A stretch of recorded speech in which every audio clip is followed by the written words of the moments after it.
Hello viewers, আসসালামু আলাইকুম। Welcome to my next blog. আমি আজকে চলে এসেছি রাধিকা বাজারে। রাধিকা বাজারের ভিডিওটা আপনাদের সাথে শেয়ার করার জন্য। এই বাজারটা বসে মূলত রাধিকা বাস স্ট্যান্ডে। এই বাজারটা অনেক বড় বাজার এবং এখানে সবকিছুই ফলমূল, শাকসবজি সবকিছুই পাওয়া যায়।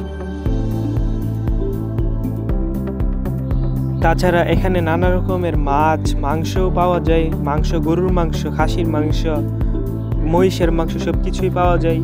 প্রতি শুক্রবারে প্রায় 2 থেকে 3টা গরু এবং মহিষ জবাই করতে হয় এখানে হাঁস মুরগিও পাওয়া যায়। তাছাড়াও নানা রকমের গাছের চারা, টমেটো গাছের, বেগুন গাছের এবং নানা রকমের গাছের বীজ পাওয়া যায়। তাছাড়া কলা এবং বিভিন্ন ফলমূল পাওয়া যায়। এছাড়াও এখানে বিভিন্ন শুটকি মাছও পাওয়া যায়। সো ভিউয়ার্স, আজকের মতো ভিডিওটা এতটুকুই। আমার ভিডিওটা ভালো লেগে থাকলে অবশ্যই লাইক দিবেন এবং যারা ইউটিউব থেকে দেখেন তারা ইউটিউব চ্যানেলটাকে সাবস্ক্রাইব করে দেবেন এবং যারা ফেসবুক থেকে দেখেন ফেসবুক পেজটাকে ফলো দিয়ে দিবেন। ওকে গাইজ, বাই, আল্লাহ হাফেজ।